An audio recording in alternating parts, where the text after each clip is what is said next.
Good evening, everyone. As we begin this meeting, I'll ask that all present please silence cell phones and other electronic devices and remind council that our procedure bylaw forbids the use of mobile devices during council and committee meetings. It is 6:30 p.m. I'll call this council meeting to order. And I'll begin with a territorial acknowledgement. Brighton Council's work takes place on the traditional Indigenous territory of the Mississauga Anishinaabe, now of Alderville. We are thankful to be able to work and live on this land. We offer a land acknowledgement as a way to recognize, respect, and honor this territory, the treaties, the original occupants, their ancestors, and the historic connection they still have with these lands and waters. We are grateful for the opportunity that these lands and waters present to the people of Brighton and grateful to work in partnership with the Indigenous community on their stewardship and sustainability.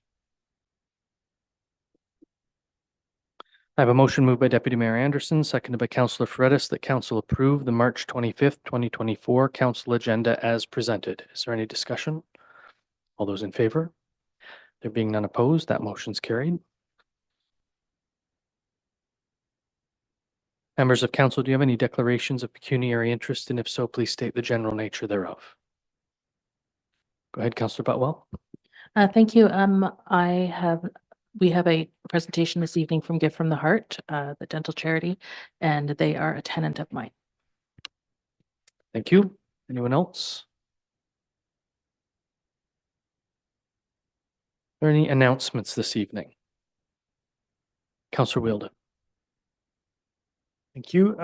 Just want to give everybody a heads up that coming up on April the 8th, there will be a presentation by the Community Foundation of Campbellford, Seymour, Northumberland at the Community Center at 4 p.m.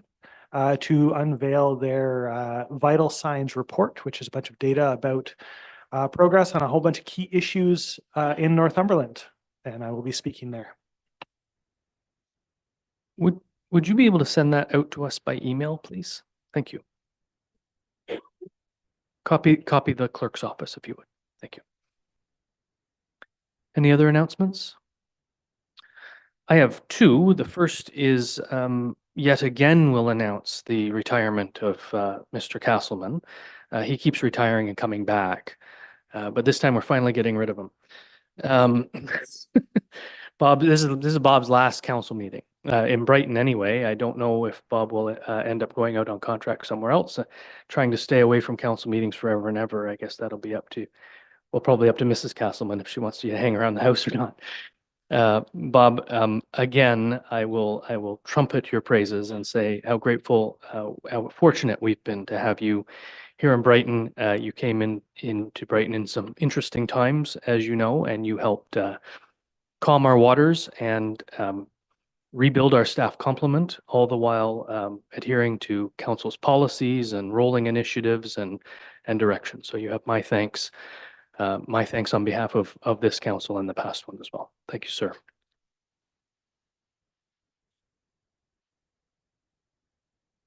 Please do enjoy your retirement. Yeah.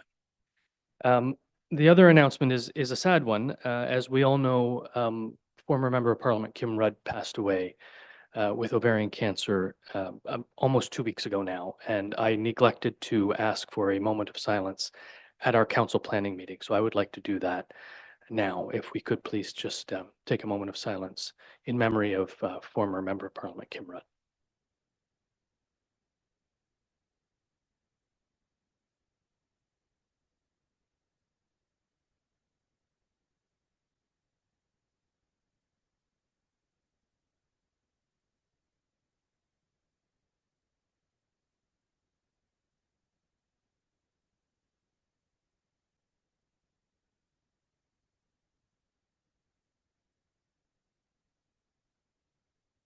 Thank you, everyone.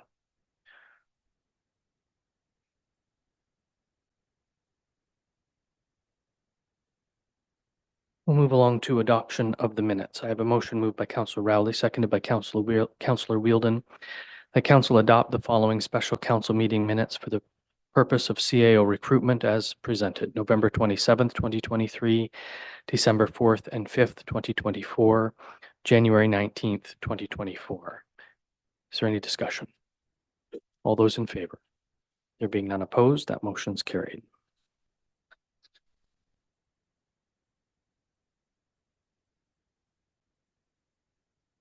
And a motion moved by Councillor Butwell, seconded by Deputy Mayor Anderson, that Council adopt the March 4th, 2024 Council meeting minutes as presented. Is there any discussion?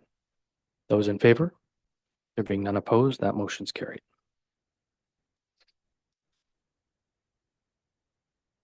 And a motion moved by Councillor Wheeldon, seconded by Councillor Wright, that Council adopt the March 18th, 2024 Council planning meeting minutes as presented. Is there any discussion? Those in favor? There being none opposed, that motion's carried.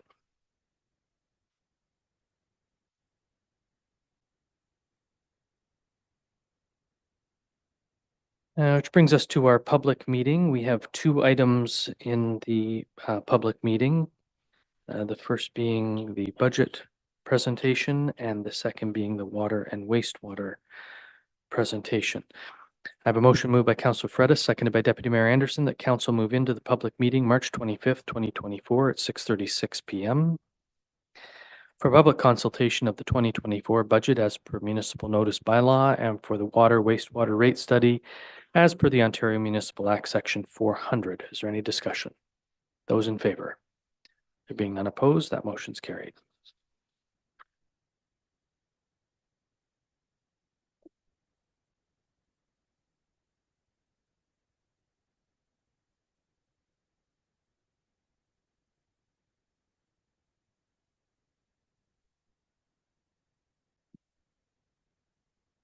So I begin the Municipality of Brighton 2024 budget presentation, and I understand that the Deputy Treasurer is taking this on for us. So Mr. Puffer, good luck. Thank you, Your Worship. It's a pleasure to have an opportunity to present the public consultation component of the 2024 Municipality of Brighton's budget. The first slide outlines the process that's involved and followed from the origins of the budget that's legislated under the Municipal Act of 2001, Section 290. The section mandates that municipalities prepare and adopt an annual budget. The Municipality of Brighton adopted the processes followed by the council was adopted in a policy, specifically FI 20 policy on June 21st, 2021, that details the pre-budget reporting that initiates the budgeting process, after which council provides the guidelines and direction for staff to consider in developing the budget. The budget timelines and milestones are also contained within the annual budget policy. So after those processes took place, the more formal aspect of the budget commenced on October 23rd of 2023 with the Committee of the Whole having deliberations on the capital budget. Further deliberations on capital initiatives continued with the October 30th Committee of the Whole meeting. At this meeting, the Committee of the Whole recommended Council approve the 2024 capital budget. The budgeting process continued with the November 16th meeting to deliberate external budgets, including grants and aid. The first budget of the operating budget was presented, the first draft of the operating budget was presented November 27th at a Committee of the Whole meeting. Then the budget process then had a closed session occur January 8th, 2024 for council to receive the CAO's organization compensation review. And the operating budget went into further deliberations January 29th, with February 26th meeting being the follow-up of the Committee of the Whole meeting. And at this meeting, Committee of the Whole recommended council to approve the 2024 budget with a 6.5% total tax increase, for the municipality, which leads us to today's date, March 25th, which is the public consultation aspect of the budget process. All budget meetings were held in council chambers and live streamed on Brighton's YouTube channel. And the minutes and agendas are also on the website. And public consultation opportunities were provided in each budget meeting through citizens' comments and question period. The agenda of today's discussion is to discuss the 2024 budget and impact to taxpayers, changes from 2023's budget, budget pressures, which would be contributing to the tax increase for 2024. There will be a slide that demonstrates or illustrates where the ratepayers, residential ratepayers, tax dollars go. There's also local municipal tax comparison for 2023 in comparison to the other lower tier municipalities in the County of Northumberland, and 2024 budget highlights. This slide shows the residential tax increase impact. For 2024, the overall increase is 5.84%. The tax charge is comprised of three components: a county levy, education, and municipal levy. And the one thing about the slide is it illustrates what the tax levy would be on a residential assessment of $400,000, which is the 2016 property assessment valuation. It has been frozen at that rate for a number of years. And on a total annual tax increase assessment, the total is $320, almost $319.70, which would equate to $79.92 with each quarterly tax bill. The county passed their 2024 budget with an increase of 6.5%. The province of Ontario, their education levy remained unchanged for 2024 at a rate of 0.00153. And then the municipal lower tier of Brighton had a tax increase of 6.58 for 2024, with a blended tax increase being 5.84%. This particular slide illustrates graphically the total expenditures for budget expenditures for 2024, both capital and operating related, at approximately $35.5 million. The largest component at almost $13.5 million is for environmental services, which is comprised of waterworks and sanitary sewers. And these budgets are supported through user rate funding. Public Works at almost $9.8 million has the second most total expenditures when considering operating and capital expenses. This slide presents graphically the operating component of the 2024 budget at almost $19 million total.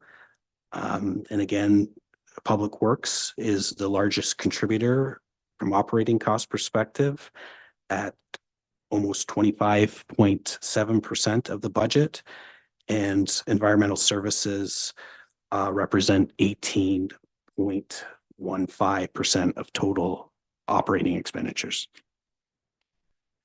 From a capital budgeting perspective, the total capital budget for 2024 is approximately $16.5 million. Again, water, wastewater funded by user fees make up the large majority at almost 61% of the capital expenditures. Public Works at almost 30%, 29.6% specifically, of capital expenditures would be the second largest utilizer of capital resources. And these expenditures are primarily for road-related capital initiatives, with a significant allocation of capital being attributable to the Marina Drive project.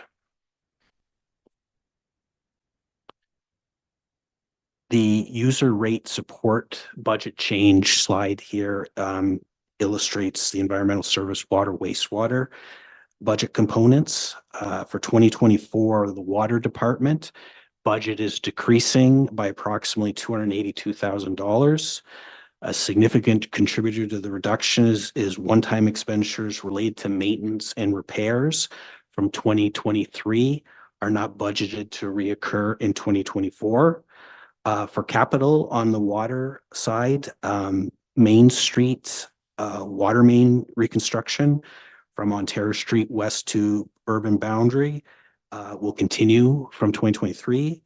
This project is funded in part by Canada Infrastructure Program, the Green Infrastructure Stream, and other water-related initiatives are the engineering for the reconstruction of Prince Edward Street, which started in 2023 in partnership with Northumberland County. And the reconstruction of that water main will commence in 2024 with funding from that initiative from reserves and developmental charges.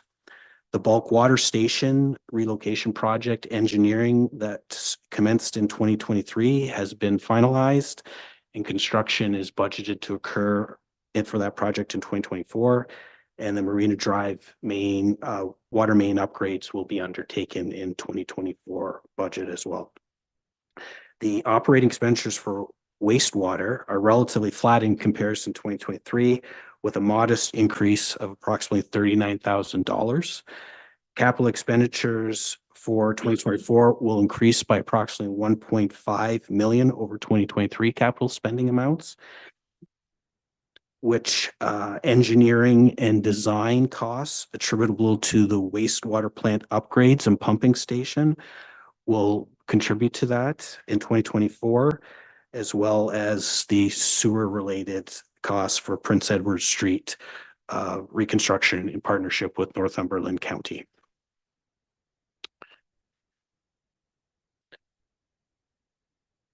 So the total tax-supported budget is decreasing by $1,604,910. The capital budget portion is a decrease of $2,574,371, and the operating budget is increasing by $969,821, mainly due to changes in staffing complement and a compensation review, land banking initiatives, and fuel costs. Reserves will be used for capital projects and for studies and major maintenance items in 2024 budget. The grants that are applicable to 2024 are the same funding sources from 2023 and include federal gas tax, the Ontario Community Infrastructure Fund, and Ontario Municipal Partnerships Fund. The 2024 PILs, or payment in lieu of tax payments, are in line with 2023 budget, with an anticipated increase of approximately $23,000 in total for 2024. The slight increase can be attributable due to federal sources, primarily or exclusively, I guess, the Warkworth Penitentiary, and different provincial sources of PILs. External borrowing revenue will decrease in 2024 due to higher interest rates, and internal borrowing will be increasing to fund those projects, primarily to fund the additional public works equipment being internally financed in 2024. The fees and charges showing an increase in 2024, in part due to greater ministry transportation fees for fire service recovery, increase in building permit fees, and the fines collected from the implementation of the Auto Speed Enforcement Initiative, or ASE. The budget increase for 2024 is $942,009, and the tax increase is $756,027, and that's illustrated in the slide, and is the budget increase is the difference in the total operating and capital budgets over the prior year. So during any given year, the assessment base may change due to growth, either positive or negative. Positive growth is a change in property, state condition, use, and attributes to things like new construction. Negative growth can occur because of assessment reductions, change in use, demolitions, tax write-offs. So Brighton had positive growth in 2023, providing additional revenue of $180,982. And basically, the slide illustrates that if we had added 2023 growth to the 2023 tax levy, the tax levy comparator is $11,484,340. And then the increase of that tax levy represents a tax increase, and that is the $756,027. So the 2024 municipal budget pressures, the increase is $942,000 and the equivalent of 6.5% increase. And this slide demonstrates where the increases are coming from or influencing the budget. 0.87% of the increase is attributable to capital spending, and 4.7% represents, or 0.47% represents an increase to external agencies and boards. The increase to local service delivery of 2.75% is due to organizational changes resulting in incremental staffing, a non-unionized compensation review, council compensation increase, and increases to public works budget for additional equipment and infrastructure expenses. This slide just provides a summary level of the operating and capital budget increases for 2024 by functional area or department. And fire and planning services are contributing the two largest tax increases for 2024. So this slide is an interesting representation of where the residential tax levy or taxes go. Sorry, it is the title should include, it's a property assessed at $400,000. So this particular slide complements slide 4 and breaks down by essentially department or functional area where the taxes are going. And as demonstrated or illustrated in the slide, 41.4% of the taxes are retained in the municipality for local service delivery, and roads and winter control, fire protection, municipal administration, and parks and rec are utilizing the majority of those tax resources on a local level. This slide here gives a tabular summary of the tax changes over the last 7 years. The one trend that is kind of observed is the increasing capital expenditure, and the table demonstrates that has increased consistently over the 7-year period, and that is a good indication that investments are being made to address renewal and growth opportunities.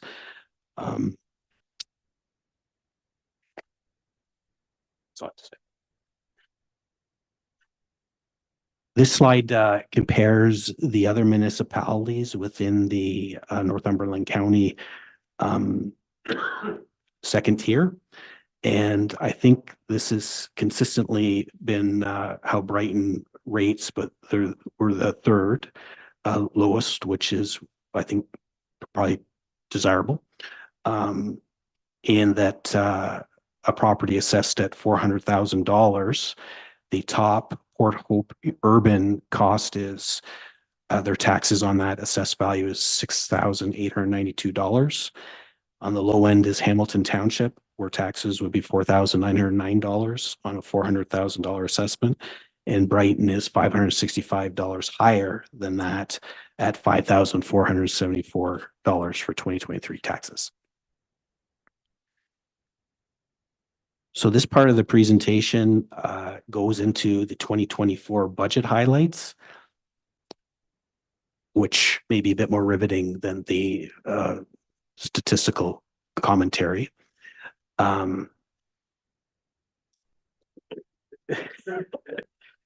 the modernization of initiatives for 2024, the generator at this facility, 35 Owl Street, has been carried over from 2023, as well as upgrades to the microphones here in the council chambers. Accessibility project enhancements are the Prince Edward Street sidewalk and boulevard installation, as well as guardrail installations and Justice, Equity, Diversity and Inclusion Committee and Accessibility Advisory Committee. From a service delivery perspective, the introduction of land banking initiatives is designed or targeting to enhance affordable housing. A community engagement officer has been budgeted for to support economic development and communications in their department initiatives.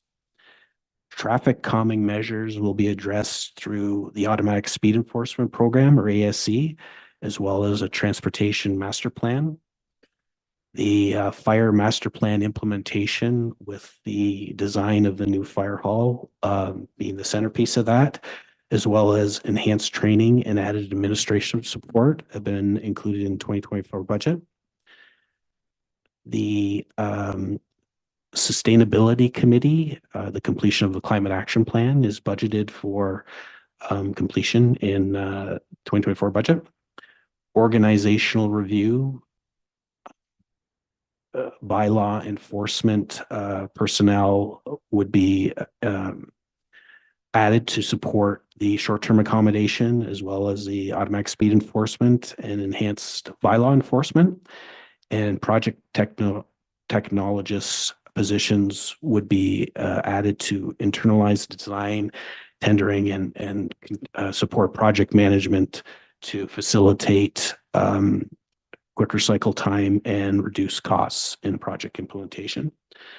The electric charging stations installation at the Sobeys parking lot and public works yard are a continuation of 2023, and flood hazard improvement and mapping program in partnership with Lower Trent Conservation Authority.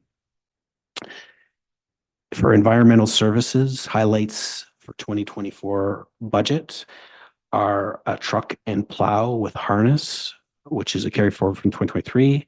The Prince Edward Street sanitary system reconstruction, the Marina Drive upgrades to both water and wastewater infrastructure, and the treatment plant upgrade design for the treatment facility for wastewater.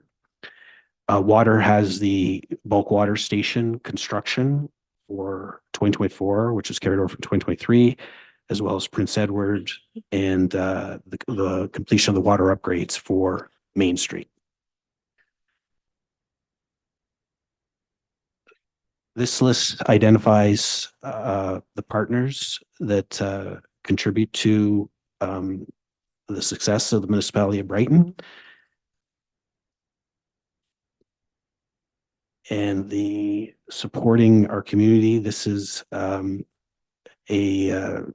detailed but not comprehensive list of some of the organizations receiving support in the 2024 budget through the grants and aid process. So that concludes the presentation. I would like to thank Council for all of their support and input. Staff for all that they've done. And personally, I would like to thank CEO Bob Castleman and Director of Finance Linda Whitfield, because I would have been still spinning my wheels without their support and assistance. So thank you very much for your counsel and support. Thank you, Mr. Puffer, for taking us through a fairly high level but yet detailed review of the 2024 budget deliberations that council spent a good deal of time at, and I know staff spent a good deal of time bringing to council. So we appreciate all the work you've done, all the work your colleagues have done, and I appreciate all the work that council did to get us here as well. So I will ask if there are persons present who have questions or comments with regard to the 2024 budget presentation. Madam Deputy Clerk, is there anyone on Zoom for that purpose? Are there any questions or comments from members of council? Councillor Wheeldon. Thank you for the presentation. And I just wanted to point out the comparator graphs always get me. And I think they are a testament to the restraint of our staff, that they do not present us with higher budgets. Considering that if we had the same tax rate as Port Hope, we'd have an extra $5 million for staff to do what they need to do with. And still they manage to think of our taxpayers and exercise a lot of restraint. And we don't have to cut them back very much at all, if any. In some cases, we actually have to tell them to spend more money. So congrats to all of our staff. It's a great big team effort to keep us in the black and keep our taxpayers happy. Thank you, Councillor Wheeldon. Anyone else? Director Whitfield. Thank you, Council, and all of the staff that have contributed to the budget process, but especially a big thank you to Keith and to Bob for carrying the torch in my absence. Keith, you made me like a proud mama tonight. I'm really happy with all the work that you've done, and I know that council appreciates you as much as I do. So thank you. Please don't start calling her mommy. Any further questions from members of council? Mr. Puffer, do you have any final comments? Do you have any final comments?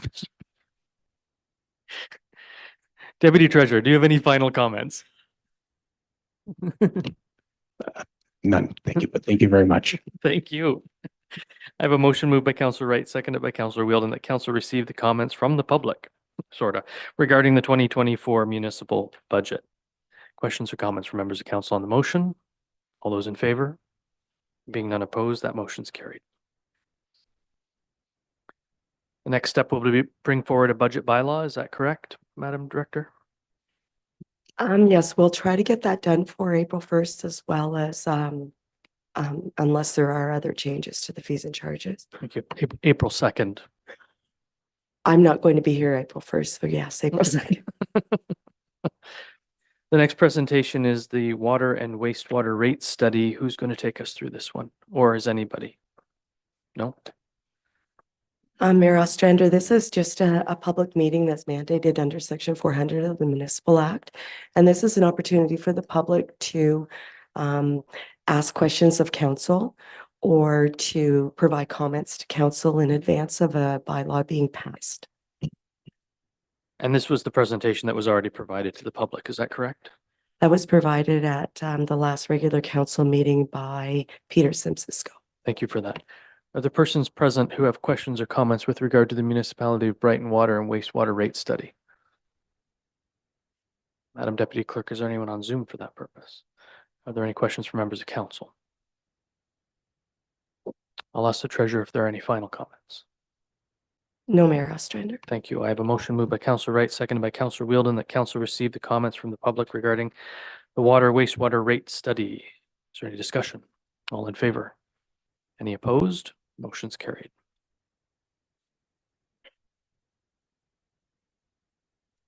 And to close out the public meeting, I have a motion moved by Councillor Fredis, seconded by Deputy Mayor Anderson, that council move out of the public meeting portion of the agenda, March 25th, 2024, at 7:05 p.m. Is there any discussion? All in favor? Any opposed? Motion's carried. That brings us to the delegation portion of this evening's meeting. We have two delegations this evening. Delegates have 10 minutes to provide council with their information. It is noted that language, content, and conduct must always remain respectful. Council will be provided with an opportunity to ask questions of clarification from the delegation representatives based on the information that they have presented. Council is reminded that this is not an opportunity to engage in debate with the delegates nor advance a public policy position. Delegates are reminded that council does not make decisions during the delegation portion of tonight's meeting. The first delegation comes from Jimmy McLean, Gift from the Heart, Community Engagement Liaison. Sir.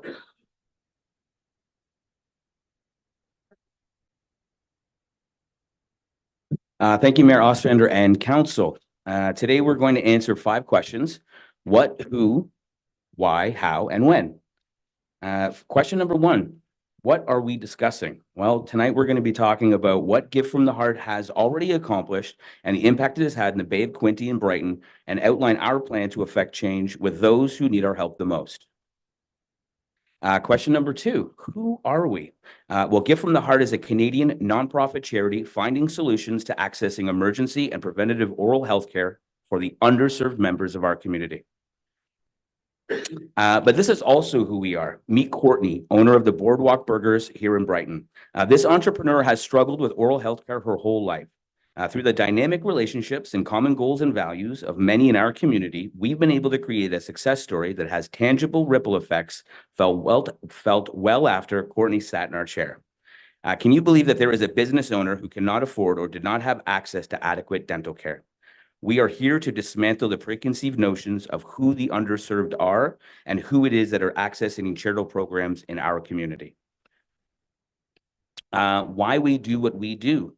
Well, in order to let you know that, we need to tell you about the problems that our community members face. Geographical location. For those who live in urban areas, they can take for granted the kind of access to care that they have. For 18.9% of the population who live in rural areas, we aren't so fortunate. We believe our community members really resonate with this statistic. Unwilling subsidy participants. An increasing number of dental offices are unwilling to accept patients with ODSP and OW, and likely the new program being put in place, stating they lose money or it's not profitable. Fear. Previous experiences leave permanent scars. There's also social stigmas associated to those without access to dental care. Asking for help is admitting there is a problem, and for some, that is difficult to do. Lack of finances. They do not have dental insurance, or their coverage is nowhere near the threshold necessary to finance some of the most basic needs. Examples: 2 cleanings and a filling or tooth extraction over a calendar year. For those who are able to use what little they have, those procedures are almost always surgical and restorative, leaving no money for the most important one, preventative. To put problems in perspective, have your gums ever bled? How many people are not flossing because of discomfort and inflammation? If you had a cut on your arm that consistently bled, would you just leave it? Bleeding gums are one of the most common symptoms anyone can run into, but are overwhelmingly ignored because of the dysbiosis of bad bacteria in your mouth is literally screaming for help. This is where a Provora treatment from Gift from the Heart can start to help members of our community, not just today, but tomorrow and the next. Question number 4, how do we provide solutions? Well, how do we provide solutions? Well, we have a target audience, and our target audience is to provide treatment for all underserved members of our community. Again, we're here to redefine what underserved means. But some examples include seniors and retired, especially those with concerns about frailty, diabetes, heart disease, and dementia. Limited or no finances available for the required emergency care. No access to ODSP or OW. And this is the big one, the working poor. These are the people who are working but have no benefits, or their benefits are not enough coverage for their required emergency care.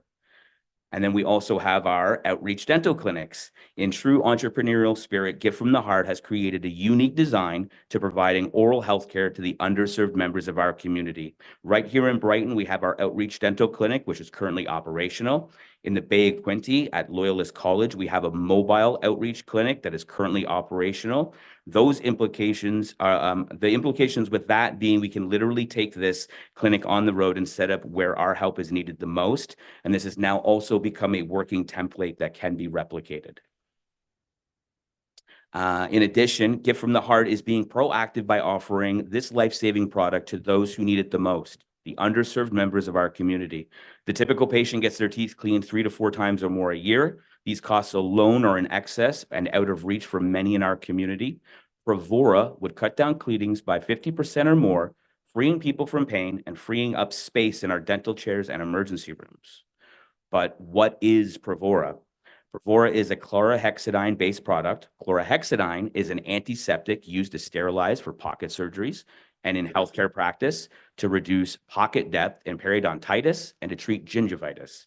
It helps to eliminate bacteria, which leads to the dysbiosis, which leads to the inflammations. This is where the gums become loose and flabby, thus creating the room for tartar and calculus to build up, becoming hard deposits, so on and so forth. But who historically uses Provora? People in long-term care facilities, people who have suffered heart attacks and strokes, people who have diabetes, people who are going through cancer treatments at hospitals like Prince Margaret, Toronto General, and Sunnybrook. Why is it used with these specific demographics? Well, they have a common symptom, a lowered immune system. Without Provora, the dysbiosis of harmful bacteria impedes on the success of the treatments being administered. With Provora, you lower harmful bacteria that originate in the mouth up to 60 to 80%, which helps to heal the rest of the body because whole body health starts in the mouth. And some of the value gained, we want to provide examples of the work being done in Brighton and BOQ. We have created outside the box dental office ways to provide quality oral health care to our residents that they can afford. To date, Gift from the Heart has provided up to $24,000 in surgical extractions, almost $17,000 in restorative care, and almost $14,000 in preventative care. This is almost $55,000. And this is since November, since our outreach mobile clinic became operational. The takeaway, only 25% of the work that we are doing is getting to the root cause, but through continued community engagement and creating sustaining oral health awareness in our community and your continued support, Gift from the Heart are helping people get out of pain and, more importantly, helping to ease the strain on an already overburdened healthcare system. Together, we can build your immune system and our community. And when are we going to help? Well, before I answer that, let me tell you about what's next. We just had our oral health awareness night in Belleville with the Belleville Senators. That kicks off our aggressive oral health awareness campaign, which will help to expand our footprint in Brighton and the Bay of Quinte. We are introducing the benefits of Provora, and we're also creating and sustaining dynamic relationships with other community caring organizations. And this is all ramping up to the fundraising event we have in September, the Amazing Race 2024, showcasing commerce, community, and smiles right here in Brighton. So to answer the question of when are we going to help, the answer is yesterday.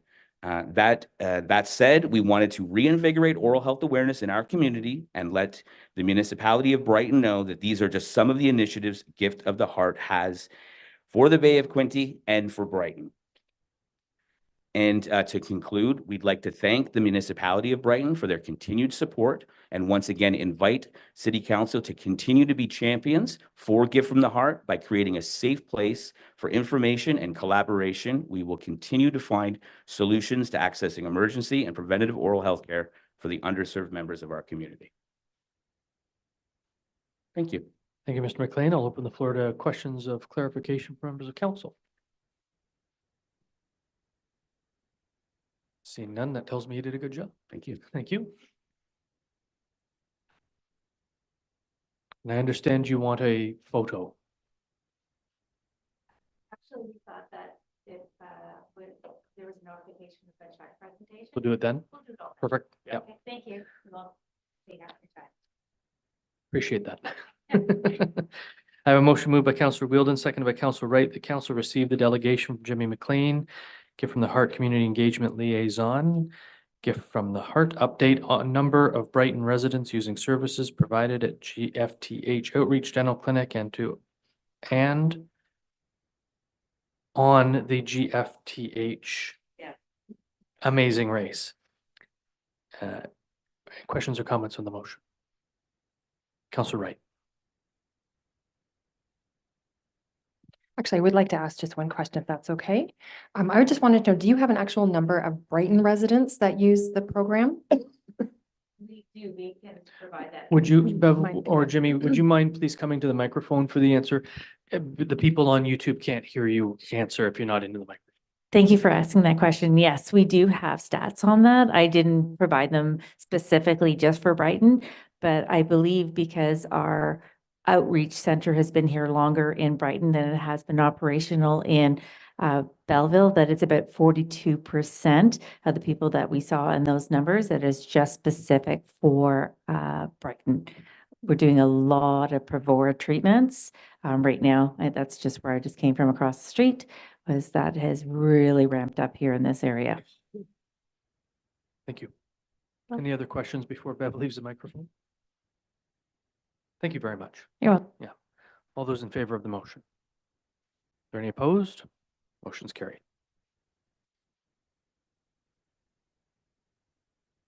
The next delegation is from Doug McCrae, providing context and background regarding the negative impact of mute swans on our ecosystem. Mr. McCrae, welcome again. Thank you very much for having me here. There's been some, I work as a biologist specializing in birds and have been in the area since the early 1980s. And I want to talk about mute swans and their impact, which is not generally well known. Just for background, there's 3 species of swans that occur regularly in our area. Tundra swan, which is a native species that breeds in the low and central Arctic, including the Hudson Bay coast of Ontario. And it's seen in small numbers in both the spring and fall migration. And with the milder winters we are now getting, we are also having a few overwinter, usually mixed in with the mute swans, often in the channel at Barkoven, where the current keeps the water open and people feed them. Another native species is trumpeter swan. It's primarily a Western species. Its population was decimated in the 1800s, primarily due to hunting, but due to conservation efforts and protection, there's been a slow recovery. It certainly occurred in Ontario historically as a migrant. The evidence that it actually bred in Ontario is, in my opinion, rather weak. Nonetheless, the Ministry of Natural Resources began a reintroduction campaign in the 1980s, which has been fairly successful, and it is now starting to breed in our area, still in rather small numbers. Introduced into North America over a century ago, mainly as an ornamental waterfowl in ponds and such. And over time, a number of them have escaped from captivity and become established in the wild. The first records in our area were in the 1960s, with the first confirmed breeding only in 1985. And they remained pretty rare in our area until the late 1990s, at which point the population exploded. We have now saturated the coastal marshes of Northumberland and Prince Edward County with breeding birds, and the species is expanding inland now.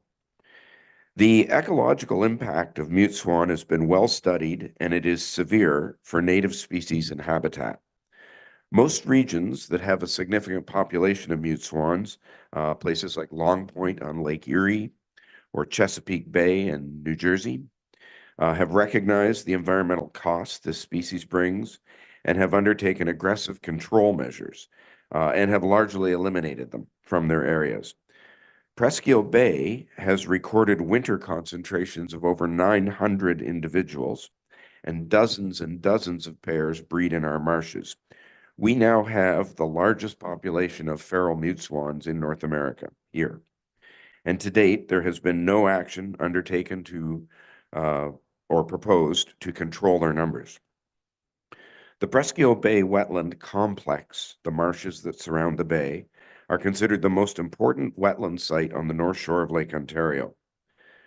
Large portions of this wetland, including virtually all the habitat from Ontario Street to Gosport, have been destroyed by shoreline housing developments, retaining walls and such. Despite it being protected.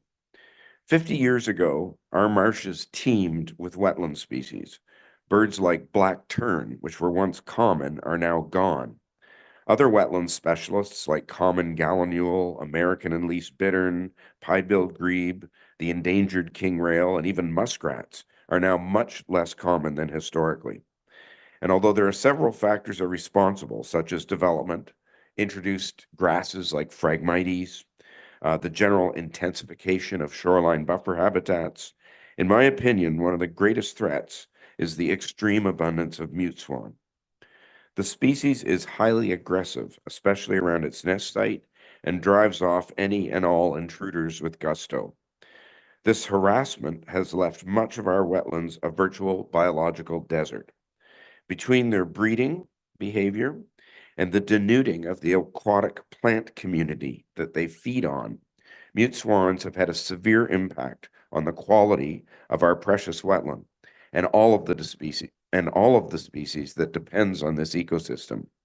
This affects hunting, it affects fishing, it affects ecotourism, and of course, biodiversity. Introduced species in general are one of the greatest environmental threats we face in trying to maintain healthy, biodiverse environments. If you look at the list of species we have introduced, either accidentally or deliberately, it's a who's who of environmental degradation, often at great financial cost. Rats, zebra mussels, carp, round goby, Phragmites, the list goes on. Brighton has put mute swan on the town crest. There is no question they are beautiful, but so are giraffes, zebras, and a host of other exotic animals. But the point is, in reality, none of them belong here. Putting mute swan on our crest is akin to putting a rat on our crest. I would like to encourage council to reconsider which species of wildlife we celebrate on our town crest. Let us pick a species that belongs here. We have many wonderful choices to pick from, species that are both attractive and symbolic of our area. I would also like to encourage council to begin to control mute swans in our area, at least within areas of their jurisdiction, and pressure others, such as Presqu'île Park, to start controlling their numbers. Some regions have chosen to do this through egg oiling, which eliminates the reproductive success. Others have taken a more direct, lethal control. Either way, inaction will only lead to a further loss of biodiversity in our wonderful and important wetlands. I know this is not a popular idea with some people, probably many people, but we need to recognize that despite their beauty, mute swans are a menace to the health of our environment. Thank you for your time and the opportunity to speak, and I would be happy to answer any questions you might have. Thank I you. will open the floor to members of council for questions of clarification, but before I do that, I will clarify that Brighton did not put the mute swan on our crest. The Chief Herald of Canada put the mute swan on our crest.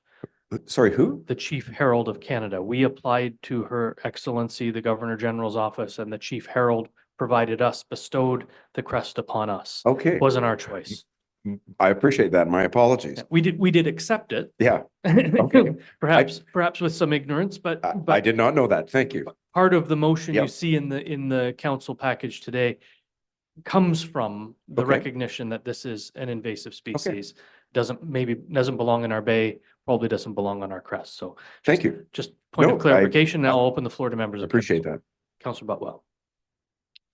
Thank you, and through you, Mr. Mayor.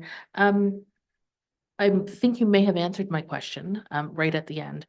You mentioned aggressive control measures. I was going to ask what they were. You mentioned egg oiling, which I understand, and then you kind of alluded to more fatal type. Lethal control. Yeah, I know Chesapeake Bay and Long Point shot most of their mute swans. So who does the shooting?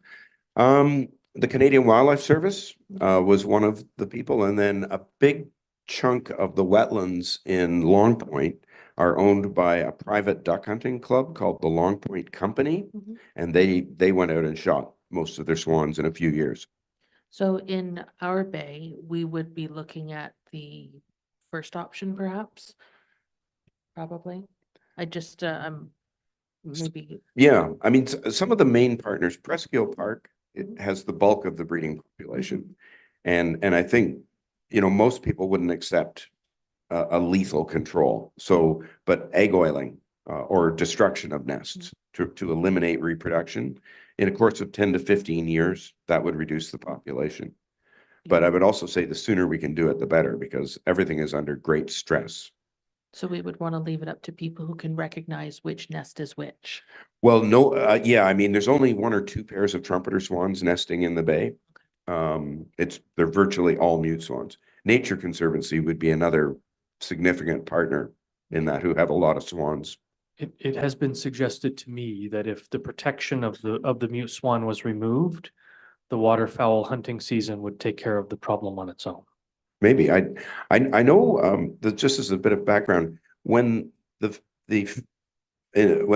Migratory Birds Act was written in 1914, I think it was, it just said swans are protected, because at that time there were no mute swans. So that lack of clarity in the language of the act prevented control measures, but that has since been rectified. So non-native swans you can apply for permits to shoot them now. All right, thank you for explaining. Sure. I was kind of wondering about whether our local hunter population might be involved somehow, but if we've only got 2 breeding pairs. That's trumpeter swans. No, sorry, I will elaborate. If we've only got 2 breeding pairs of trumpeter swans, I don't want there to be an accidental oopsie. Yeah, right. And someone gets a little bit excited. Yeah. So, yeah, I'll leave that to another conversation perhaps. Sure. Councillor Paredes. For the chair, thank you. I seem to recall that there are also some restrictions on where you can hunt in Presqu'île Point and the times that you can hunt.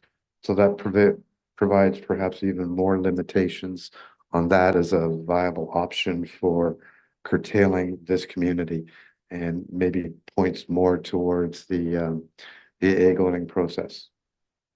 Because I think a lot of hunters down there raised a bit of a hue and cry at last council and had the regulations severely modified, did they not? It was the residents down there that had the regulations. So the area of where you could hunt is more regulated now than it was. But that doesn't stop waterfowl hunters from going out into the bay and hunting waterfowl. It was my understanding that these were protected migratory birds, though, under the Act. I should know that. I don't think that you can hunt mute swans as you would hunt a mallard right now. Right. I think you have to have a special permission, but you can get that permission. Like a landowner, for example, who had a mute swan nesting on their property, they can destroy the nest or kill the swans. Interesting. But you apply, I think, to the Canadian Wildlife Service for that permit. Thank you. Thank you. Anything further from members of council? Thank you, Mr. McRae. Thank you. And again, my apologies for misstating Brighton's culpability on the logo. We've been accused of worse. Yeah. Very good. Thank you very much. I have a motion moved by Councillor Butwell, seconded by Councillor Fredis, that council receive the delegation from Doug McRae regarding the negative impact of mute swans on our ecosystem. Is there any discussion? All those in favor? Are there any opposed? The motion's carried.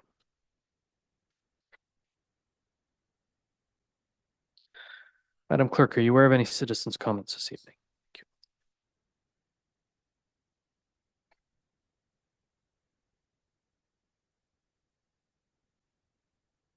Takes us to staff reports. First report is the 2023 Accessible Vision and Goals Update. Deputy Clerk, we've read your report. Do you have anything to add or highlight?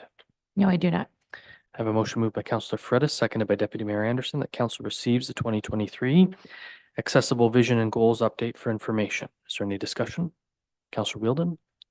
Just wanted to thank Deputy Clerk Jessica for putting together the report and for moving the entire accessibility committee forward. It remains a daunting task, but you keep us pointed in the right direction. So thank you. Well done. Anything further from members of council? Those in favor? There being none opposed, that motion's carried.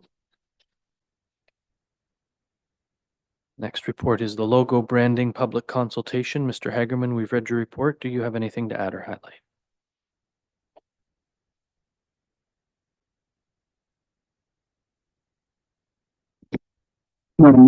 No, not at this time. Thank you. And the motion, I have a different motion than the one recommended, and it reads as follows. It's moved by Councillor Butwell, seconded by Councillor Fredis, whereas the rebranding of Brighton was initiated without a comprehensive costing assessment, whereas it is the responsibility of elected officials to ensure responsible fiscal management of public funds, and whereas proceeding with the rebranding project without a clear understanding of the associated costs poses significant financial risks to the municipality. Be it resolved that council receive the staff report for information, and further that the rebranding of Brighton stop until a full costing assessment is conducted, and that any future rebranding only be presented when council requests it. Councillor Butwell is the mover. Would you like to provide your rationale, please? Yes, and through you, Mr. Mayor. So in thinking about this, and the last meeting I was not present, but I was working away and I had it playing next to me, and I heard some questions which, I agreed with most of the questions asked over the last number of days. After reading this, it occurred to me that the rebranding of the municipality is a large financial piece. It is going to not only cost staff hours, but it is likely going to cost additional outside of staff time hours, either professionals, whatnot.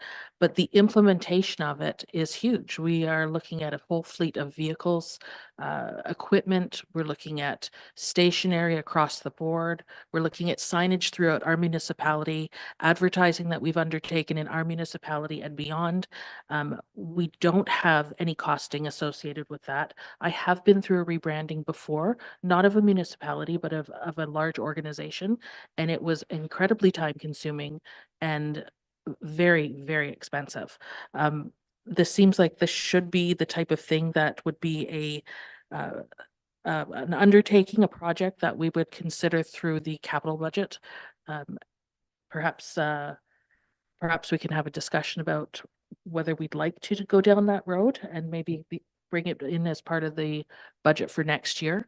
But I think that just going ahead with a logo that, with what we saw in our package last meeting, at this point is putting the cart before the horse.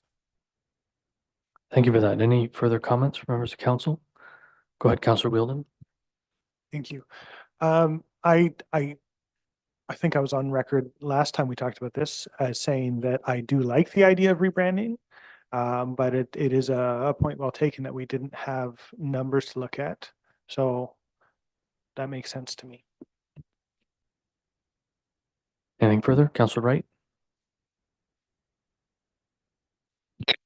Yes, Mr. Mayor, I would like to see it come as a staff report with full costing involved on all the things that Councillor Butwell mentioned in terms of what it's going to cost us to rebrand all the vehicles, the website, stationery, everything that has our branding on it. Yeah, it's and then based on that staff report, we can add it to the budget or not for 2025.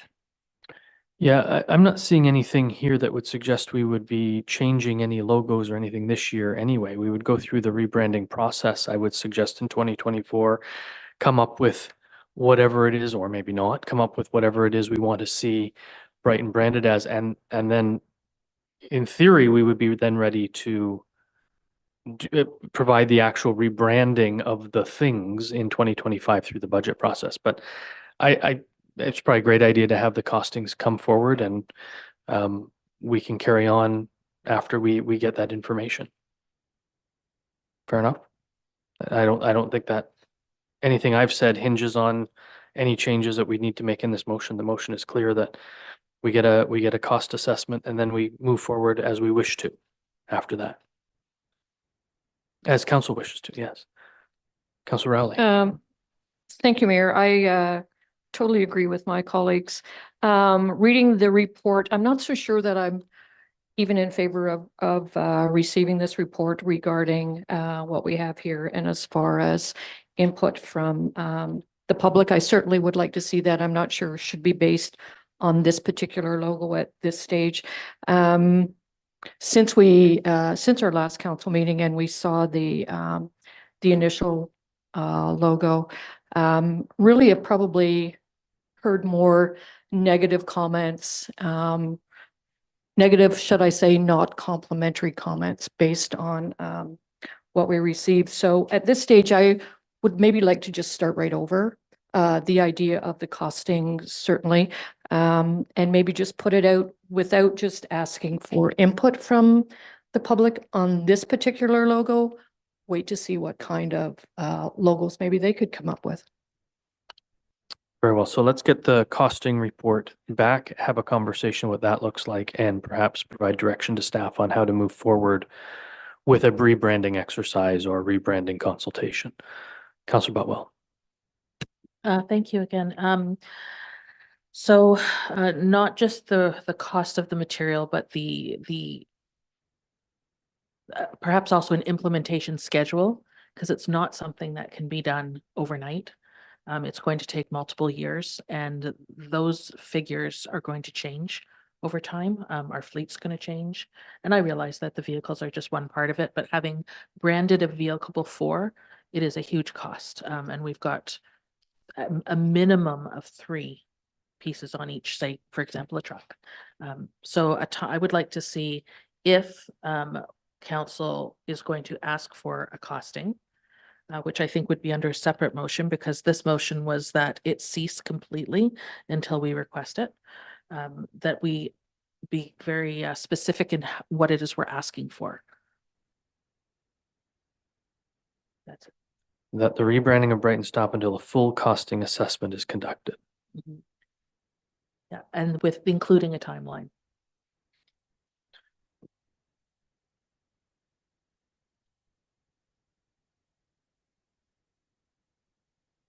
So that rebranding of Brighton stop until the full costing assessment is conducted, and that any future rebranding only be presented when council requests it. So we'll need to have a conversation about if we want to, once we see that those dollar figures, whether we even want to go down that road. So do you want me to add full costing assessment is conducted with an implementation timeline, and that any future rebranding only be presented when council requests it? Yes, that would be acceptable to me.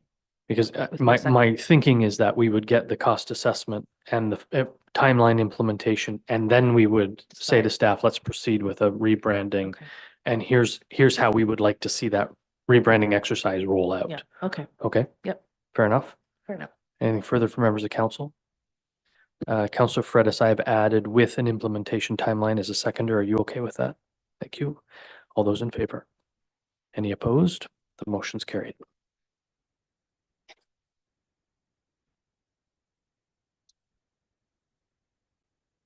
Brings us to the reconstruction of Marina Drive. Mr. Gooding, Mr. Director Whiteman, we've read Mr. Gooding's report. Do you have anything to add or highlight? No, I do not. And I see Mr. Blatansky has a microphone. Do you want to add or highlight anything, sir? Thank you. I have a motion moved by Councillor Rowley, seconded by Councillor Wheeldon, that council receive the staff report, reconstruction of Marina Drive, and award the contract to Kaiser Excavating Limited in the amount of $1,324,284.62, inclusive of the expensed portion of the HST and a 15% contingency. Is there any discussion? Do you have a point to make, or are you voting prematurely? Councillor Fredis. I guess my question is, I've never heard of De Kaiser, although somebody mentioned to me recently that the municipality had used them sometime in the past, maybe way past. I really get clarification of the date, and the experience wasn't all that good. Are we comfortable that they're capable of doing the job this time around and avoiding that disappointment? I'm going to suggest that they are a reputable excavation and resurfacing company in the region. But I'm sure staff would watch the project very closely, given some of the concerns that we may have experienced in the past. Any other points from council? All those in favor? Any opposed? The motion's carried.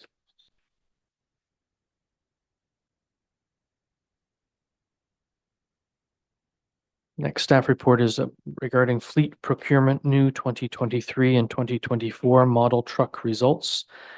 Mr. Blatansky, we've read your report. Do you have anything to add or highlight, sir? No, I do not.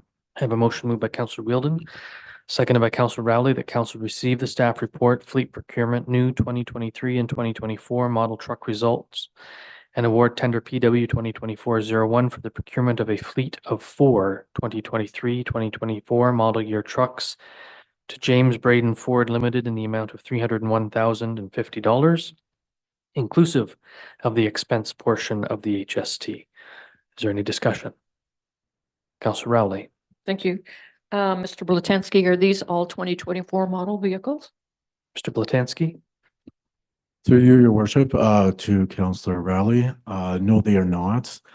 There has been some updates that I'd be happy to share with you. Some of the trucks are available depending on the make. For example, Dodge does have 2023 available.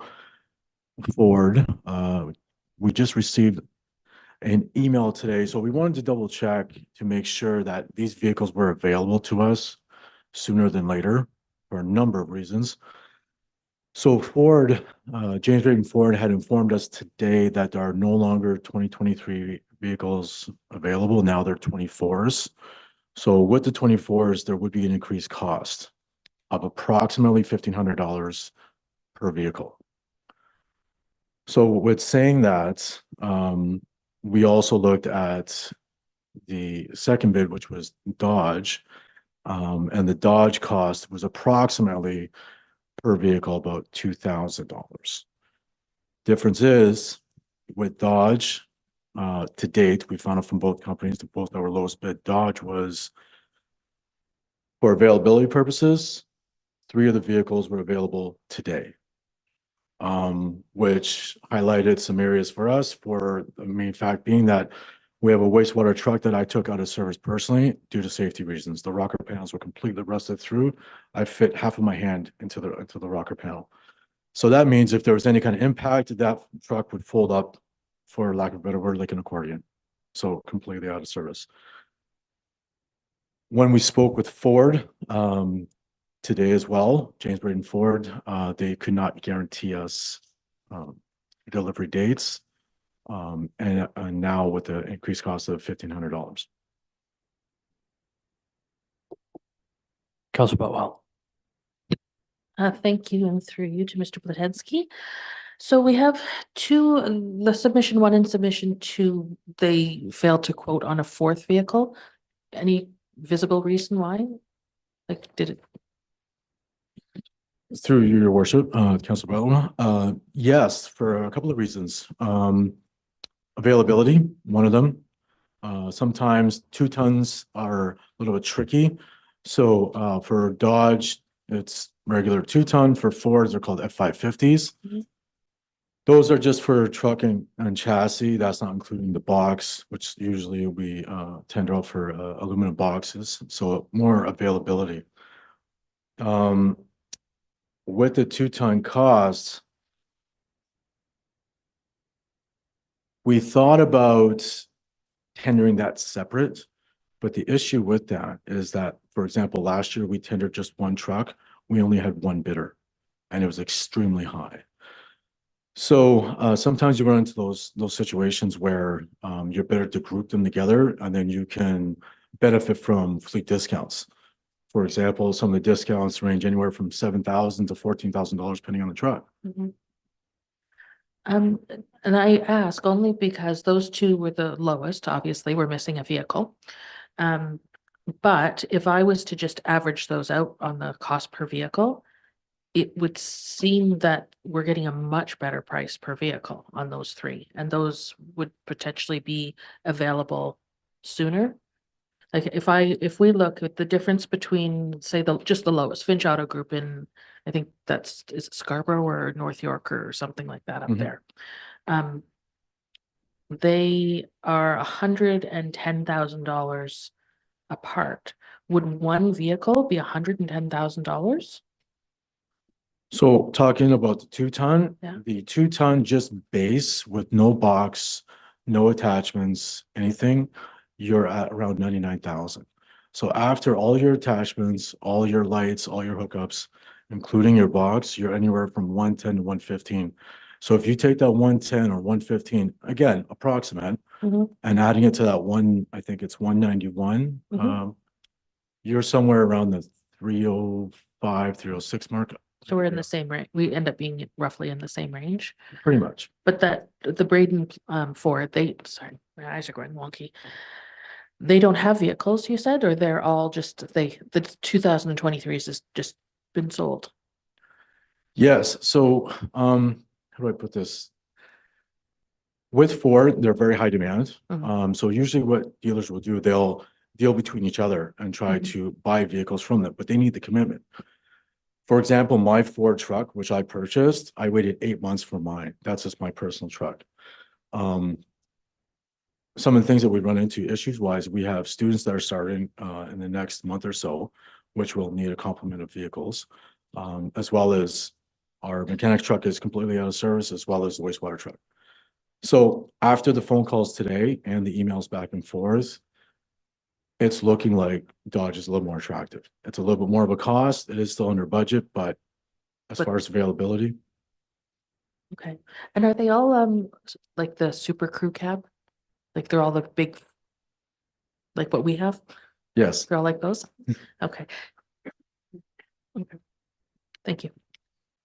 So can I just circle back to what you just said? You're saying that Dodge is looking more attractive? Yes, through your worship. Yes, it is. Again, things are very fluid when it comes to purchasing vehicles based on the US dollar, number of and reasons, as well as, availability. So when I wrote the report, I wanted to make sure that the day of the report, that those numbers were still valid, and as well as the availability was still there. And it turned out that Dodge has 3 of the 4 vehicles that we need. The 2-ton, again, we'd have to wait because that's a special build. James Braden Ford, bit of an increase and a longer of a wait. The motion on the floor is that we go with Braden Ford. Correct.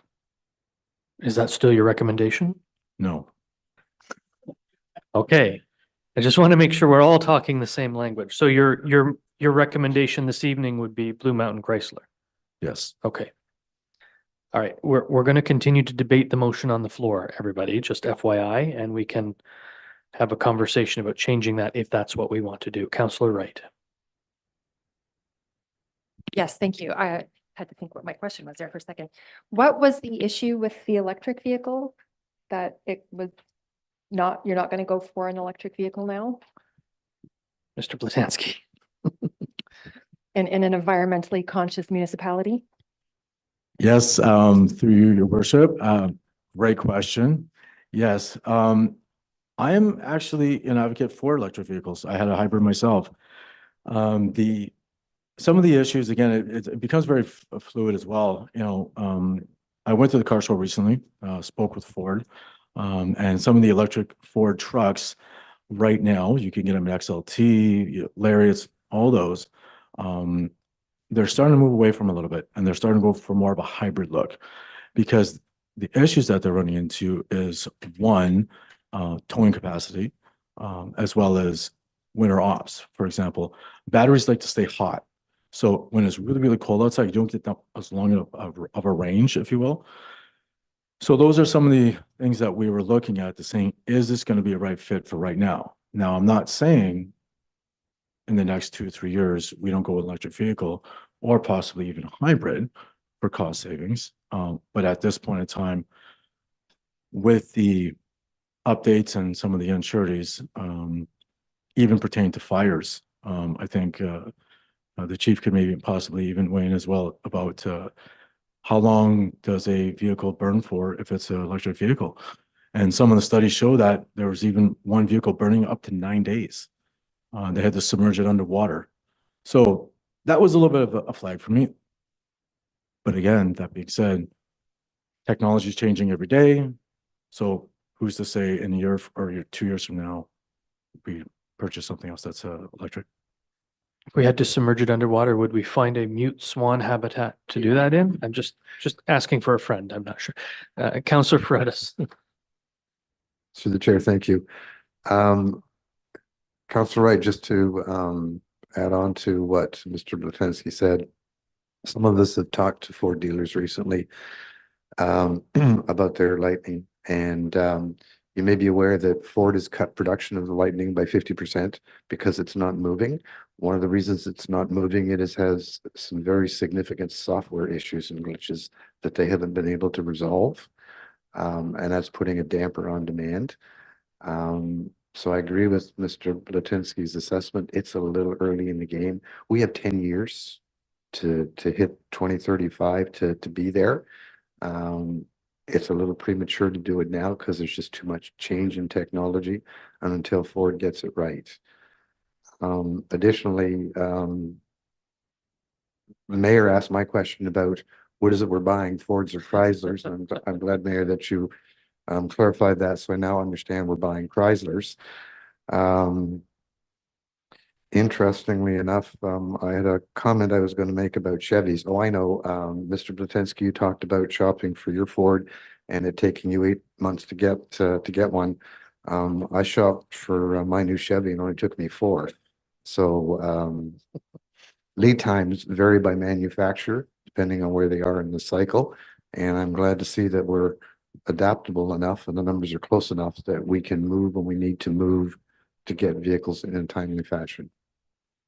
Thank you. Thank you, Councillor Butwell. Again, through you to Mr. Blatensky. So we have our 2-ton unit and then we've got a couple of people movers. Is that how I understand it? Like people movers, like they're not like heavy work vehicles. They're transporting to and from sites, that kind of thing. Are they used for towing? Are they used for like to put a blade on, that kind of thing? Yes, through your worship to Councillor Butwell. Yes, that's exactly right. So the 2-ton is used the most for garbage. It could be for patching. It could be for guardrail applications, for light construction, a number of things. 2 tons are great, especially with the new aluminum box options that we have. It reduces the rust prevention as well. The 3/4 ton would be for winter ops predominantly, for plowing purposes. So for example, when we have someone that's on call doing our road inspections, at the same time, they could be dropping that blade and helping out staff with cleaning up parking lots, etc. The 1/2 ton is a replacement vehicle for wastewater, which they're, like I said, dire need of. And the 2.5 ton would be for either the mechanic, that or minimum maintenance. Okay, thank you. Thank you. Anything further from members of council? Councillor Rowley. Thank you. I guess some of my concerns comes around the fact that we're now changing prices with these things. And regardless, Danny, as to whether or not they still come in fairly low, what is the urgency of having them here within the next little bit? The whole delivery thing is kind of confusing me a little bit. Do we need all of these trucks right away? The fact that we're changing to Dodge versus Ford versus GMC, I'm a little bit confused as to these numbers, and now we're changing the numbers, so they're going to start costing us more as well based on these bids here. You still feel that we're getting the better deal this way, and the delivery timeline, are you still okay with that? Like, I'm just a little bit confused on how all of this is working right now. So maybe you could take us through that again and then also offer some commentary around what happens if we don't make the decision tonight and wait. Sure. Right. And could it be, Danny, each company individually? Because I'm kind of a little bit mixed up as we were talking about Fords, then we were talking about the Dodge. So I'm a little bit mixed up with that as well. Thank you. Okay, that's no problem. So, so Not- your worship, But not all of them in the bid list, just the two, please. The sure. one- Yeah. Sure. No, so originally, we were gonna go to James Braden Ford, that being the lowest of the two bids. The issues that we're running into with Ford is that the availability, the delivery, sometimes it could be, we could be waiting months. That would adhere to, our staff not having the vehicles when needed, doubling up or tripling up vehicles. For example, I could send someone out, patching of 2 people in a truck, in a patch truck, compared to 3 people because we don't have enough vehicles. When we have our students come, there's also a shortage on vehicles as well too. With 2 vehicles right now out of service, completely out of service, the vehicles we would need sooner than later. When speaking with James Braden Ford a couple of weeks ago, they were, for lack of a better word, giving me some hopes that they could possibly get these vehicles in time, but it's not guaranteed. So from my own experience and the way that the conversation went, I wanted to reaffirm that today. So we had contacted James Braden Ford, and James Braden Ford had explained to us that there's no more 2023s available, only 24s. So with those 24s, there's an increased cost of approximately, give or take, $1,500 each vehicle. 1 out of the 4 is available. Sorry. Thank you. 1 out of 4 is available, possibly. So what they would have to do, they would have to call another dealership, purchase the truck from them, but they needed the guarantee from us that we were going to go with James Braden Ford. So it was very fluid. So that is with James Braden Ford. With Blue Mountain, we also reached out to them this morning, and they had guaranteed us that they have 3 out of the 4 trucks. So they have the 2 half-tons and a 3/4 ton available today. The 2-ton, we'd have to wait approximately 2 to 2.5 months for it to be completely built. So we took in consideration the shortage of the 2 trucks that we have, of the mechanics truck, as well as the wastewater truck. The students coming next month, 4 of them, we're receiving 4 students. And as well as our operations as it stands right now. We're short on our fleet right now. So with that being said, for the price difference of I would say anywhere between $2,000 to $3,000 between the 2, after all said and done, it would be a savings at the end of the day. So the $308,000 plus from Chrysler, Blue Mountain Chrysler remains static, That's correct. whereas the price of $301,000 from James Braden Ford increases by give or take $6,000. That's correct. Thank you. Councillor Wright. Thank you. Councillor Rowley. Earlier, did I not hear you say, Danny, that the Dodge or the Dodge trucks would be $2,000 a piece more as well? Mr. Blutansky. Yes, that's correct. So initially it was $2,000, and it is now. With James Braden Ford, with the new updates, it's approximately $1,500 per truck. But again, the availability is uncertain.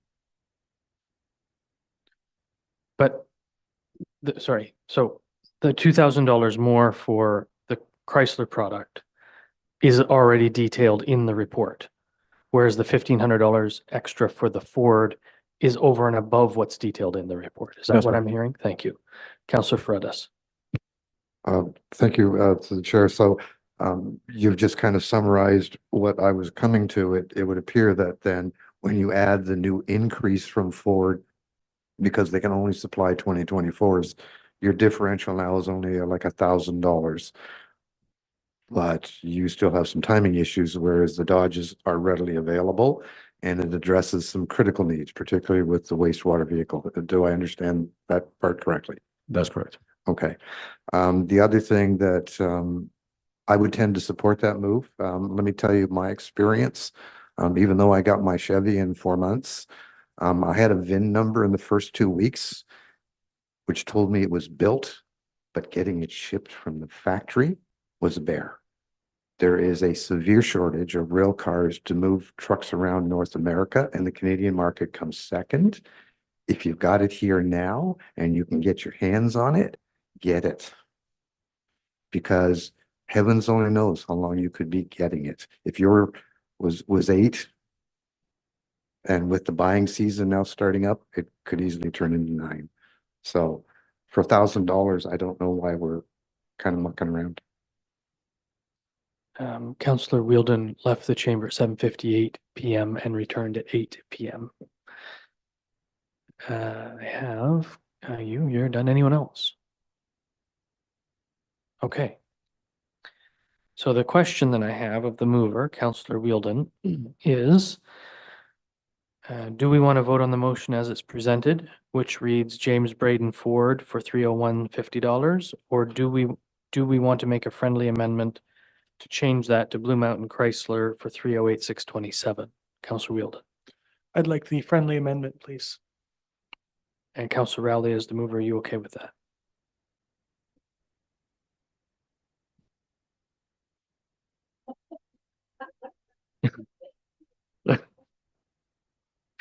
This is not about brand. This is not about brand.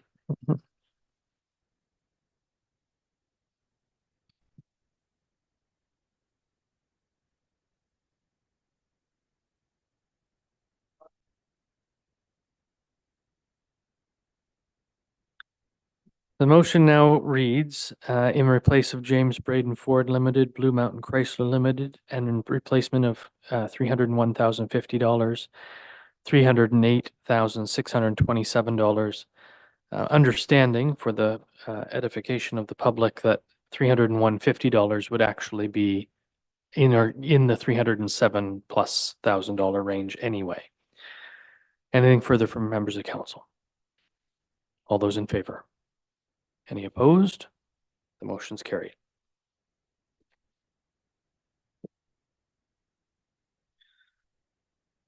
And the next staff report is the 2023 Council and Committee Remuneration Report. Mr. Puffer, we've read your report. Do you have anything to add or highlight, sir?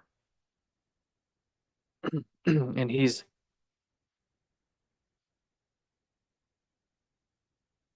I do not. Thank you. Thank you. I have a motion moved by Councillor Fredis, seconded by Deputy Mayor Anderson. The council receives the 2023 Council and Committee Remuneration Report as information. Is there any discussion? All in favor? Any opposed? That motion's carried.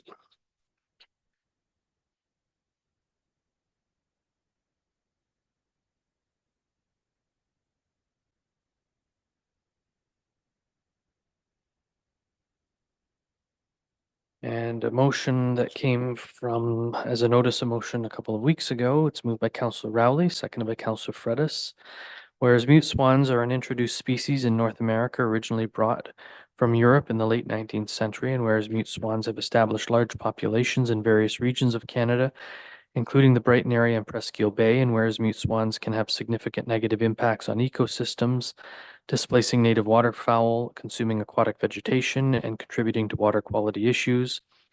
And whereas the current protected status of mute swans under the Migratory Birds Convention Act limits management options available to address these negative impacts. Whereas local communities such as Brighton are bearing the brunt of the negative consequences of mute swan populations. Now therefore be it resolved that Brighton Council urges the Minister of Environment and Climate Change Canada to consider removing mute swans from the list of protected species, allowing for controlled population management in areas where they are causing significant ecological and economic harm, particularly in and around Presqu'île Bay. And further, that council directs staff to petition the Canadian Heraldic Authority to change the Brighton coat of arms from the invasive mute swans to the native trumpeter swans, and further that this resolution be forwarded the Honourable Stephen Guilbeault, Minister of the Environment and Climate Change Canada, and Phil Lawrence, Member of Parliament for Northumberland Peterborough South. Is there any discussion? I would only suggest that perhaps we might want to alter this to read, instead of the native trumpeter swan, that it reads a native species. Because there's some question whether the trumpeter swan is native, first of all. Councillor Fredis? Yes, and Mr. McCray also indicated there were some other species of birds that might be better or more appropriate. So perhaps we should open it up to allow that latitude. Other than that, I guess my only other comment is I think Mr. McCray did a magnificent job of explaining to us the harmful impact of this and the necessity for this motion. And I would hope my council colleagues would support it. Thank you. Councillor Wheeldon? Thank you. Second that about Mr. McCray's presentation, as well as the mayor's recommendation about getting a native species, regardless of whether or not it's a swan. The only other thing I would point out is a typo in the last name of Minister Guilbeault. We should probably fix that. How do you spell his last name? It has a U in it. G-I-U? I'm gonna have to look it up. G-U-I? Well, we'll get the correct spelling here from our friends at Google. G-U-I-L-B-E-A-U-L-T. G-U-I-L-B-E-A-U-L-T. That was a B-E-A-U-L-T. B-E-A-U-L-T, yes. Thank you. If Mr. Guilbeault is listening, we apologize for the spelling mistake. So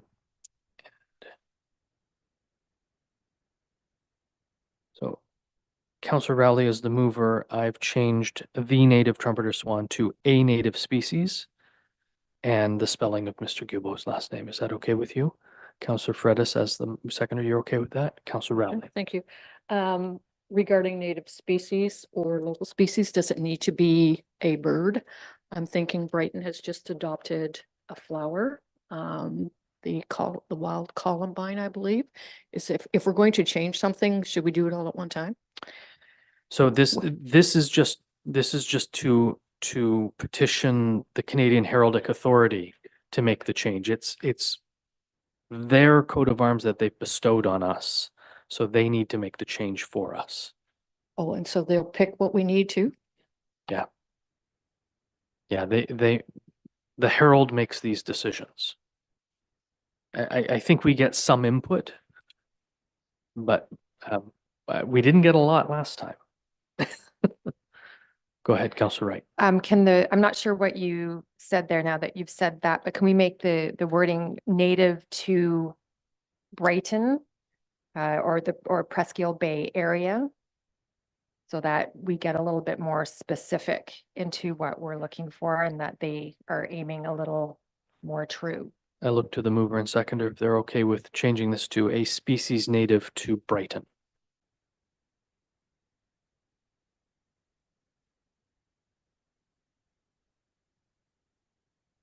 Stop it. I heard that.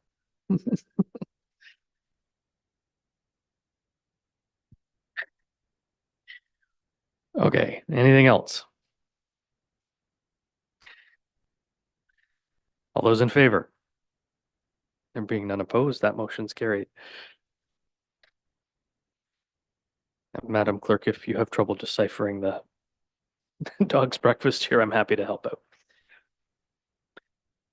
And we have 2 notices of motion to be read at the next council meeting.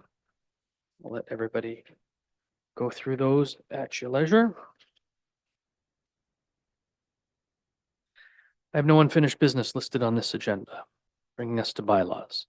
It's moved by Councillor. First bylaw is the reconstruction of Marina Drive, moved by Councillor Wheeldon, seconded by Councillor Rowley. The council gives a bylaw its first, second, and third reading and finally passes on this date, being a bylaw to authorize the mayor and the clerk to execute an agreement between the corporation of the municipality of Brighton and De Kaiser Excavating Limited for capital project PW 2024-02 reconstruction of Marina Drive. Is there any discussion? All those in favor? Being none opposed, that motion's carried.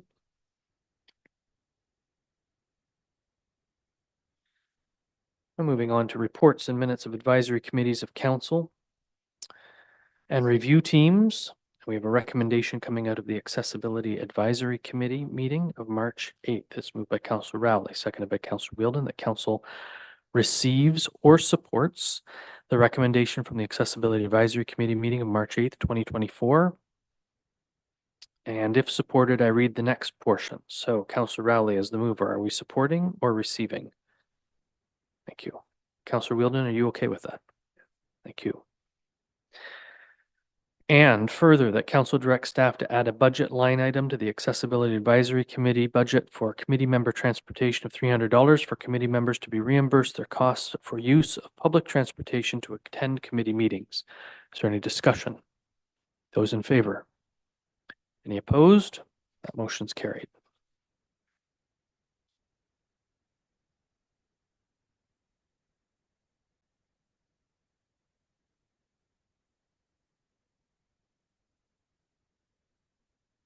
And the Accessibility Advisory Committee meeting minutes of January 12th, moved by Deputy Mayor Anderson, seconded by Councillor Fredis, that council receive the January 12th, 2024 Accessibility Advisory Committee meeting minutes as presented. Is there any discussion?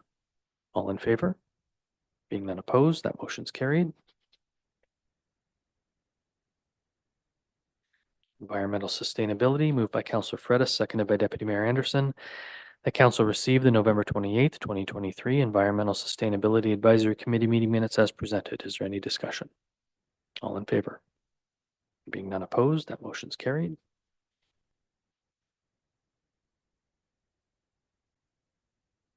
Applefest, it's moved by Councillor Wheeldon, seconded by Councillor Rowley, that council received the minutes of the Applefest Steering Committee meeting minutes of February 21st, 2024 as presented. Is there any discussion? Those in favor? There being none, any opposed? Motion's carried.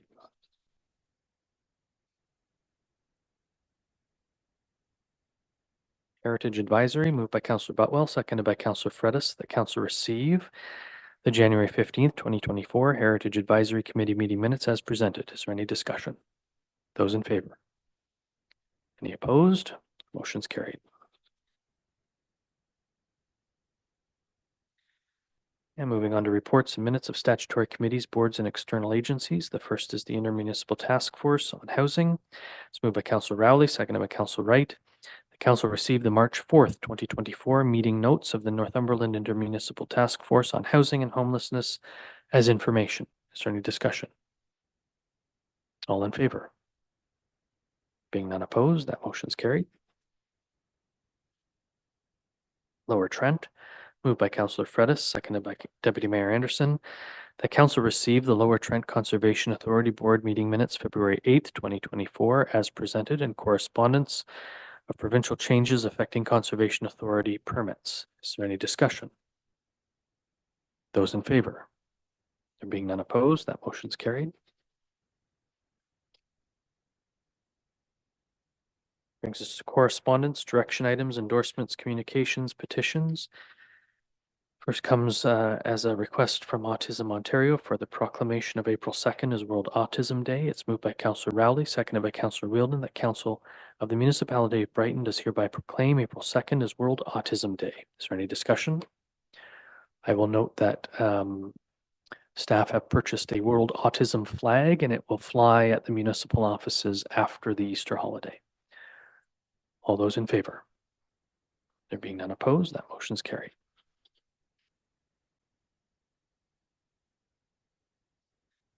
FYI correspondence. First comes from the Northumberland County updates, March 4th to 15th, moved by Councillor Butwell, seconded by Deputy Mayor Anderson. The council received the March 4th to 15th, 2024 Northumberland County updates as information. Is there any discussion? Those in favor? There being none opposed, that motion's carried.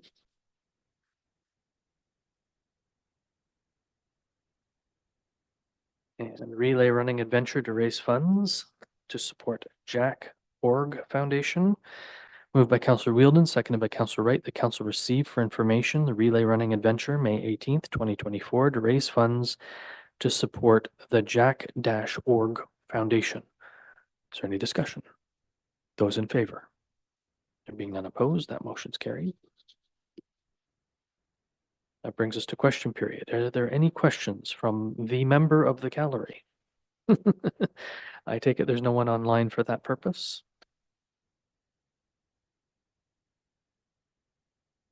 Bender under the bank. We have no closed session this evening, which brings us to our confirmatory bylaws, moved by Councillor Fredis, seconded by Deputy Mayor Anderson. The council gives a bylaw its first, second, and third reading and finally passes on this date, being a bylaw to confirm the proceedings of the Corporation of the Municipality of Brighton Council meeting held on March 25th, 2024. Is there any discussion? Those in favor? Any opposed? That motion's carried. And finally, a motion moved by Councillor Wright, seconded by Councillor Wheeldon, that the March 25th, 2024 council meeting adjourn at 8:15 p.m. Is there any discussion? All those in favor? There being none opposed, that motion's carried. Congratulations, Mr. Castleman. That's it.